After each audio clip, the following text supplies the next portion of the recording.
எப்பொழுதும் அதனுடைய இயல்பே வந்து எதையும் டிஃப்ரெண்ட்டாக பண்ணணும், நல்லா செய்யணும், முதன்மையாக இருக்கணுங்கிறது தான் எங்களுடைய குறிக்கோள்.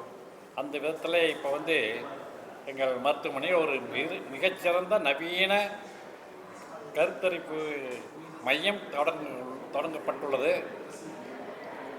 மதிப்புக்குரிய மக்கள் நல்வாழ்வுத்துறை அமைச்சர் திரு சுப்பிரமணியம் அவர்களும் இந்த தொகுதியின் சட்டமன்ற உறுப்பினருமாகிய திரு செல்வ பெருந்தகை அவர்கள், தமிழ்நாடு காங்கிரஸ் கமிட்டி தலைவர் அவர்கள் இருவரும் இதை இணைந்து திறந்து வைத்திருக்கின்றார்கள். இந்த மருத்துவ மையம் மற்ற இதை விட எந்த விதத்தில் டிஃப்ரெண்ட்னாக்கா, இதில் வந்து நீங்கள் கேட்டிருப்பீங்க, நம்ம மாண்பு அமைச்சர் பேசினார், லாப நோக்கு இல்லாமல் கூடுமான வரைக்கும் எவ்வளவு குறைந்த செலவு பண்ண முடியுமோ அவ்வளோ. ஏன்னா இது இலவசமாக பண்ண முடியாது, கவர்மெண்ட்டே பண்ண முடியாதுன்னு அவர் சொன்னார். அவ்வளோ செலவாக கிட்டத்தட்ட ஒரு பேஷண்ட்டுக்கு 2.5 லட்ச ரூபாய்க்கு மேலே செலவாகுன்னு அவரே சொல்கிறாரு.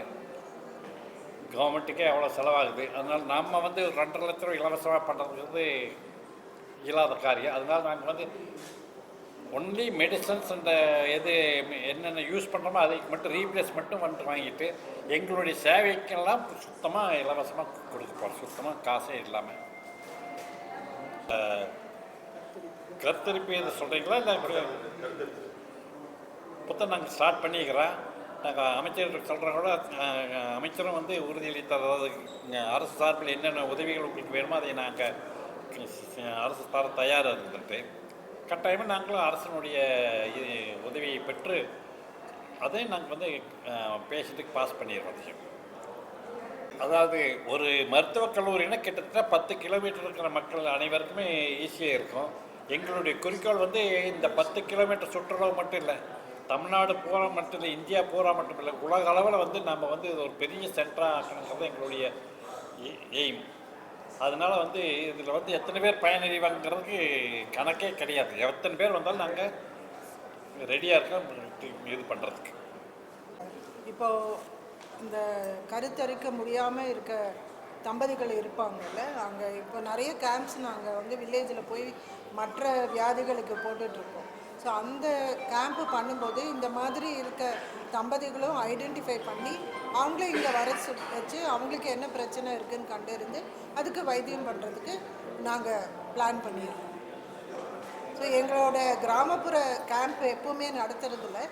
அப்போவே அங்கே அந்த மாதிரி தம்பதிகள் யாராவது இருந்து அவங்களுக்கு இந்த சேவை வந்து தேவையாக இருந்ததுன்னா அவங்கள இங்கே ரெஃபர் பண்ணி அந்த இது பண்ணுறதுக்கு பிளான் இருக்குது.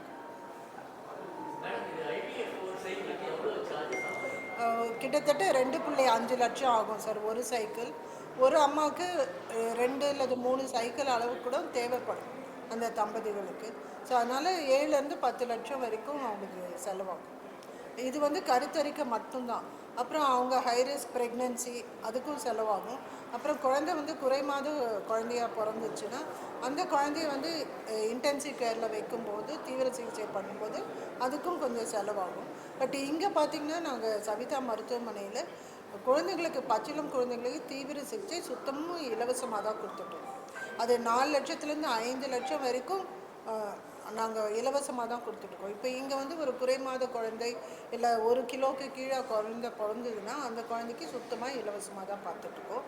எங்ககிட்ட இங்கே வந்து 25 வாரத்தில் பிறந்த குழந்தை, 549 கிராம் பிறந்த குழந்தை இங்கே வந்து நல்ல ரிவைவ் ஆகி இப்போ வந்து அந்த குழந்தைக்கு 2 வயசாகி நார்மல் வளர்ச்சியோட மூளை வளர்ச்சி அப்புறம் உடல் வளர்ச்சி ஓரளவுக்கு அந்த வெயிட்டுக்கு ஏற்ற வளர்ச்சி அதெல்லாம் இருக்காங்க. அதனால் நிறைய 1 கிலோக்கு கீழே இருக்க குழந்தைங்களும் பிறக்கிறாங்க, அவங்களோட கேர்ஸும் இருக்குது. இப்போ இந்த மாதிரி ஐவிஎஃப்பில் நிறைய டைம் 2 குழந்தை பிறக்கிறதுக்கு வாய்ப்பு இருக்குது. அப்போ அந்த குழந்தை குறை மாதத்தில் சீக்கிரமாக பிறக்கிறதுக்கு வாய்ப்பு இருக்குது. அப்போ அந்த மாதிரி குழந்தைக்கு தீவிர சிகிச்சையும் பண்ணுவோம். அம்மாவுக்கு ஏற்படக்கூடிய காம்ப்ளிகேஷன்ஸ்க்கு தேவையான இன்டென்சிவ் கேர் இதுவும். இப்போ மேலே நீங்கள் போய் 3ஆம் மாடியில் எல்லோரும் நீங்கள் ஐசியூ பார்த்தீங்க. அந்த ஐசியூவில் வந்து நாங்கள் ஷிஃப்ட் பண்ணி எல்லா டாக்டர்ஸும் தேவையான நெஃப்ராலஜிஸ்ட்டு, ஹார்ட் ஸ்பெஷலிஸ்ட்டு, நியூராலஜிஸ்ட் எல்லோரும் இருக்காங்க. ஸோ மகப்பேறு அப்போ ஏற்படக்கூடிய காம்ப்ளிகேஷன்ஸ் எல்லாத்தையும் டீல் பண்ணுறதுக்கு ஐசியூ ஷிஃப்ட் பண்ணி அவங்க பார்த்துட்டு திருப்பியும் மெட்டர்னிட்டிக்கு கூப்பிடுவோம். அதே மாதிரி குழந்தைக்கு எதுவும் பிரச்சனை இருந்ததுன்னா பச்சிளம் குழந்தை தீவிர சிகிச்சை பிரிவு தனியாக இருக்குது. அதில் அந்த குழந்தைங்களை வைத்தியம் பண்ணி 2 பேரும் நல்லா சுகமான பிறகு வீட்டுக்கு டிஸ்சார்ஜ் இந்த ஐவிஎஃப் பற்றி பேசணுன்னா, இப்போது ஃபஸ்ட்டு கருமுட்டை வந்து அம்மாக்கிட்டேருந்து எடுக்கணும். அதை ரெட்ரீவ் பண்ணுறதுக்கு ஆப்ரேஷன் தியேட்டர் வழியாக அல்ட்ராசவுண்ட் கைடன்ஸில் வந்து அந்த கருமுட்டை எடுப்பாங்க. அப்புறம் அதுக்குன்னு தனி ஸ்பெஷலாக இந்த ஐவிஎஃப் டெஸ்ட் டியூப் பேபி, அதாவது ஆண் அணுவும் பெண் அணுவும் சேர்ந்து ஒரு கரு உண்டாகிறதுக்கு அதுக்கு ஒரு தனி லேப் இருக்குது. அப்புறம் இன்குபேட்டர்ஸும் இருக்குது. ஸோ அப்புறம் எம்ப்ரியோ ஆயிடுச்சுன்னா அந்த எம்ப்ரியோ வந்து பாதுகாத்தும் வச்சுக்கலாம். அப்போது எத்தனை எம்ப்ரியோ போடணும்னு வந்து மருத்துவர்கள் வந்து ஆப்ஸ்டெட்டிஷியன், இப்போ டாக்டர் சாந்தி இவங்களும் சொல்லுவாங்க. அதுக்கேற்ற மாதிரி எத்தனை எம்ப்ரியோ போடணும், எத்தனை சைக்கிள் அவங்க சிகிச்சை தேவைன்னு முடிவு பண்ணி அதை பண்ணுவாங்க. ஸோ இப்போ ஒரு எக்யூப்மெண்ட் மேலே இருக்க, இப்போ இந்த எம்ப்ரியோ 2 டெஸ்ட் டியூப் இது பண்ணுறதுக்கு மட்டுமே 25 லட்சம். அது இல்லாமல் லேசர் கருவி இருக்குது, அப்புறம் இன்குபேட்டர் கருவி இருக்குது, அப்புறம் அல்ட்ராசவுண்டு கருவி இருக்குது. ஸோ அதெல்லாம் ஒன்றுன்னும் நிறைய செலவாகும். ஸோ அதனால் வந்து கிட்டத்தட்ட எக்யூப்மெண்ட்ஸ் அளவே வந்து கிட்டத்தட்ட 6 கோடி அளவுக்கு எக்யூப்மெண்ட்டுக்கு செலவாகும். அப்புறம் தினம் அந்த டெஸ்ட்டு பண்ணுறது, கன்சியூமபிள்ஸு அதெல்லாம் வந்து செலவாகும் அம்மாவுக்கு. இல்லை, இப்போ நீங்கள் வந்து முக்கால்வாசி கருத்தரிப்பு மையங்கள் பார்த்தீங்கன்னா அவங்க வந்து வெறும் கருத்தரிப்பு மையம் மட்டும் வச்சுருப்பாங்க. இப்போ ஒரு அம்மாவுக்கு பிரச்சனை ஆயிடுச்சு, காம்ப்ளிகேஷன்ஸ் ஆயிடுச்சுன்னா அவங்க வேறு இந்த மகப்பேறு பார்க்குற ஹாஸ்பிட்டலுக்கு தான் அவங்க ரெஃபர் பண்ணுவாங்க. இப்போ இங்கே அந்த மாதிரி தேவையில்லை. ஏன்னா இங்கே வந்து கருத்தரிக்கிற அம்மாக்கள் வந்து இந்த ஐவிஎஃப் மூலமாக அந்த ஹைரிஸ்க் ப்ரெக்னன்சி கேர் இங்கேயே ஆப்ஸ்டெட்டிக் டிபார்ட்மெண்ட்டில் நடந்துடும். ஸோ அந்த அம்மாவுக்கு காம்ப்ளிகேஷன்ஸ் ஆனாலும் வேறு ஆஸ்பத்திரிக்கெலாம் அனுப்ப வேணாம், அவங்க இங்கேயே வந்து வைத்தியம் பண்ணிவிட்டு போகலாம். அதே மாதிரி முன்று சொன்ன மாதிரி குறைமாத குழந்தை பிறந்தாலும் அதையும் இங்கேயே நாங்கள் பார்த்துக்குவோம். ஸோ எதுக்குமே அவங்க வேறு மருத்துவமனைக்கு செல்லவே வேண்டாம். ஒரு தடவை இங்கே வந்து இந்த வைத்தியத்துக்கு வந்துட்டாங்கன்னா அந்த வைத்தியம் சக்ஸஸ் ஆன உடனே ப்ரெக்னென்சி கண்டினியூ ஆகும். அப்புறம் குழந்தை பிறந்தவுடனே ஏதாவது பிரச்சனை இருந்தாலும் பார்த்துப்போம். அது மட்டும் இல்லாமல் பீடியாட்ரிக் டிபார்ட்மெண்ட்டும் இங்கே இருக்குது. அதனால் அந்த குழந்தை வளர்ச்சியை கண்காணிக்கிறது, குழந்தை உடல் வளர்ச்சி எப்படி இருக்குது, மூளை வளர்ச்சியில் எப்படி இருக்குது, சமூக வளர்ச்சி எப்படி இருக்குது, அதெல்லாம் பார்க்கறதுக்கும் கண்டினியூஷன் இருக்கும். அதுக்கு பேர் தான் கண்டினியூம் ஆஃப் கேர். ஒரு ப்ரெக்னென்சி கன்சீவ் ஆகிட்ட பிறகு கன்செப்ஷன் ஆனவுடனே அந்த கண்டினியூம் ஆஃப் கேர் இங்கேயே கொடுத்துடலாம். ஒரே ரூஃபில் இந்த ஒரு ஆஸ்பத்திரிக்கு வந்தாங்கன்னா அவங்க போதும். அந்த குழந்தை 18லேருந்து 20 வயசு ஆனாலும், அப்புறம் பெருசாக அடல்ட் ஆனாலும் அவங்களுக்கு தேவையான சிகிச்சையும் இங்கே இருக்குது. அதனால் ஒரு தடவை வந்தாவே அவங்க போதும். அவங்க லைஃப் டைமுக்கு எல்லா வைத்தியமும் இந்த ஆஸ்பத்திரியில் பெற்றுக்கொள்ளலாம். இந்த ஹாஸ்பிட்டல் வந்து ஒரு ட்ரெஷரி கேர் ஹாஸ்பிட்டல். இங்கே முடியாதுன்னு எதுவுமே இல்லை, முடியலன்னு எங்கேயுமே முடியாது. அதனால் எந்த பேஷண்ட்டாக இருந்தாலும், அது கருவுற்ற குழந்தையாக இருந்தாலும் சரி, வளர்ந்த வாலிபனாக இருந்தாலும் சரி, முதியோர்களாக இருந்தாலும் சரி, செய்ய முடியாதுன்னு எதுவுமே கிடையாது. எல்லா சூப்பர் ஸ்பெஷாலிட்டியும் இங்கே இருக்குது, எல்லா எக்யூப்மெண்ட்ஸும் இங்கே இருக்குது. எல்லாம் பிராண்டட் எக்யூப்மெண்ட்ஸ், நாட்டு இது செகண்ட் ஹேண்ட் வாங்கி இது பண்ணுற எக்யூப்மெண்ட்டு எதுவுமே கிடையாது. நீங்கள் பார்த்தீங்கன்னா இது எல்லாமே குவாலிட்டியான எக்யூப்மெண்ட் தான் இருக்கும், குவாலிட்டியான மக்கள் தான் இருக்கிறாங்க, குவாலிட்டியான ட்ரீட்மெண்ட். எங்களுடைய எண்ணமும் குவாலிட்டியான எண்ணம் தான். யாரையும் வந்து பணம் சம்பாதிக்கணும் நோக்கில் இந்த ஹாஸ்பிட்டலில் நடக்கல. அதை கொஞ்சம் அம்மாவுக்கு அவங்க பேங்க்கில் போடுவாங்கல்ல, அது முதல் கவர்மெண்ட் ஆஸ்பத்திரியில் பிரசவிச்சா தான் அது கிடைக்கும்னு இருந்தது.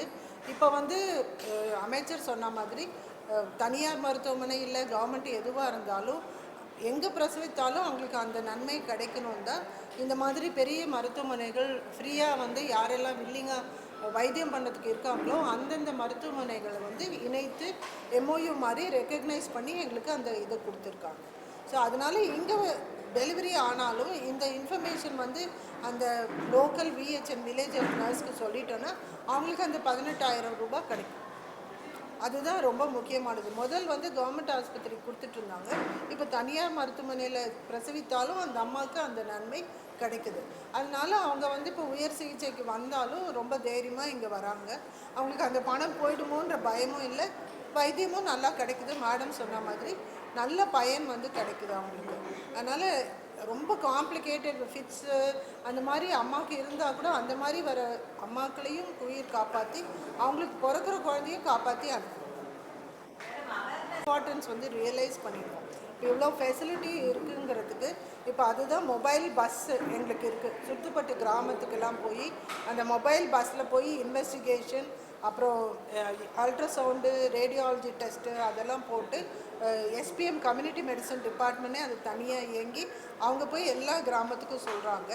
அப்புறம் சுகம் கிராமம்னு ஒரு திட்டமே எங்கள் மருத்துவமனையில் இருக்குது.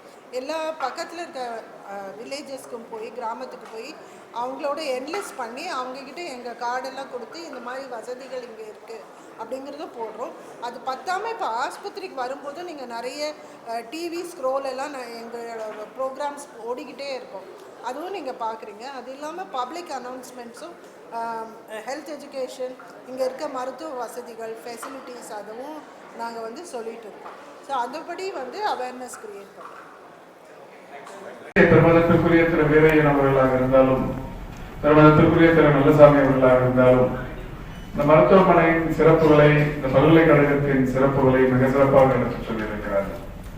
தமிழகத்தை பொறுத்தவரை மிக சிறந்த மருத்துவ கல்லூரிகளில் ஒன்று என்கின்ற அளவிலும், அகில இந்திய அளவிலும் ஒரு புகழ்பெற்ற கல்லூரிகளில் ஒன்று என்கின்ற அளவிலும் இந்த கல்லூரியும் கல்லூரியின் மருத்துவமனையும் மிக சிறப்பாக இங்கே இயங்கிக் கொண்டிருக்கிறது என்பதை நான் மட்டுமல்ல, காலையில் நானும் பெருமதிப்பிற்குரிய திரு செல்வ பெருந்தகை அவர்களும் இங்கே இருக்கிற வரவேற்பறையில் அமர்ந்திருந்த நேரத்தில் உள்ளாட்சி அமைப்புகளை சேர்ந்த பிரதிநிதிகள் மிகப்பெரிய மகிழ்ச்சியோடு அங்கே எடுத்துச் சொன்னார்கள்.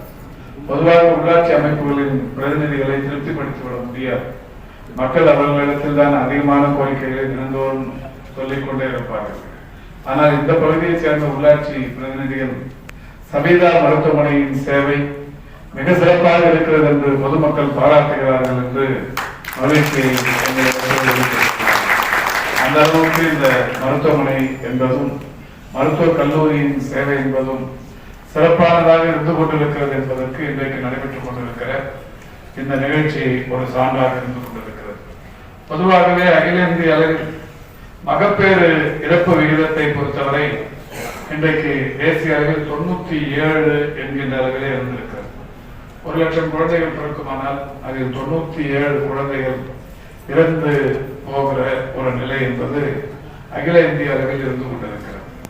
கடந்த ஆண்டுகளில் தமிழகத்தை பொறுத்தவரை அது 55, 60, 70 என்று கடந்த 7-8 ஆண்டுகளாக இருந்து வந்தது.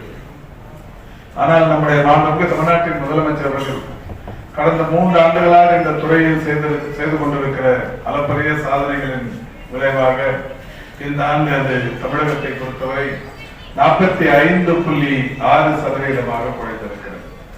இந்திய அளவிலான அந்த விகிதம் என்பது 97 என்று இருந்தாலும் தமிழகத்தை பொறுத்தவரை 45.6 இருந்து கொண்டிருக்கிறது. கடந்த 2 நாட்களுக்கு முன்னால் உலக மக்கள் தொகை தினத்தை அனுசரிக்கிற போது நான் அன்றைக்கு அந்த நிகழ்ச்சியில் சொன்னேன், இந்த 45.6 கூட மிக விரைவில் அந்த பூஜ்ய நிலையை அடைவதற்குரிய நடவடிக்கைகளை தமிழக அரசு செய்யும் என்கின்ற வகையில் அன்றைக்கு சொல்லியிருக்கிறேன். இதை சொல்வதற்கு காரணம், இன்றைக்கு தமிழகத்தில் இருக்கிற அந்த அரசு மருத்துவர்களாக இருந்தாலும் தனியார் மருத்துவர்களாக இருந்தாலும் அர்ப்பணிப்பு உணர்வோடு பணியாற்றி கொண்டிருக்கின்ற காரணத்தினால் இன்றைக்கு இந்த சாத்தியமாக ஆகியிருக்கிறது.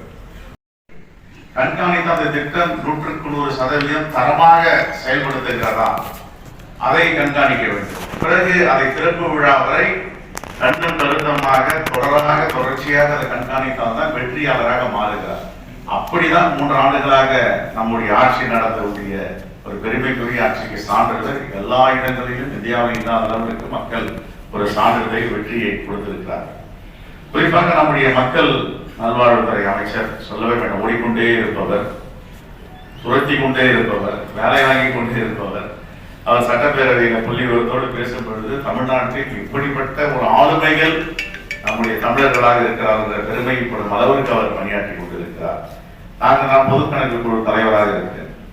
அப்பொழுது எல்லா மாவட்டங்களுக்கும் சுற்று பண்ணும்போது குறிப்பாக இந்த மருத்துவத்துறை தான் நாங்கள் முக்கியமாக எடுத்துக்கொள்வோம்.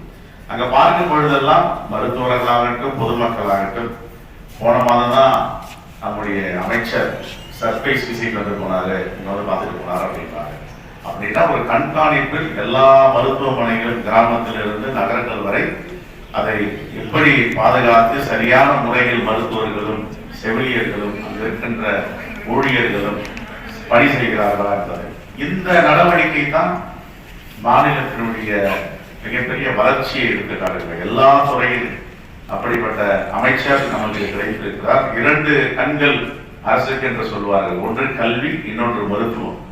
இந்த 2 தான் தமிழ்நாடாகட்டும் எந்த மாநிலமாகட்டும். இப்பொழுது மூளைச்சாவடைந்தவர்கள் எல்லாம் தன்னுடைய உறுப்புகளை தானம் செய்தால் அரசு மரியாதை செய்யப்படும் என்று அன்று முதலமைச்சர் அவர்கள் அறிவித்தார். மாவட்ட ஆட்சித்தலைவரோ மாவட்ட வருவாய்த்துறை அதிகாரியும் சென்று அவர்களுக்கு மலரஞ்சலி செலுத்துவார்கள். இதற்கு பிறகு ஒரு பரிணாம வளர்ச்சி நம்முடைய மாநிலத்திலிருந்து வேறொரு மாநிலத்தில் இது இப்பொழுது அதை திட்டத்தை நடைமுறைப்படுத்துகிறார்கள். இதெல்லாம் தான் ஒரு புதுமை. எப்படியெல்லாம் நம்முடைய மக்களை பாதுகாக்க முடியும், காப்பாற்ற முடியும் என்பதற்கு பல முன்னுதாரணங்கள், சாட்சிகள் இன்னும் நம் கண் முன்னால் விளங்கி கொண்டிருக்கின்றன.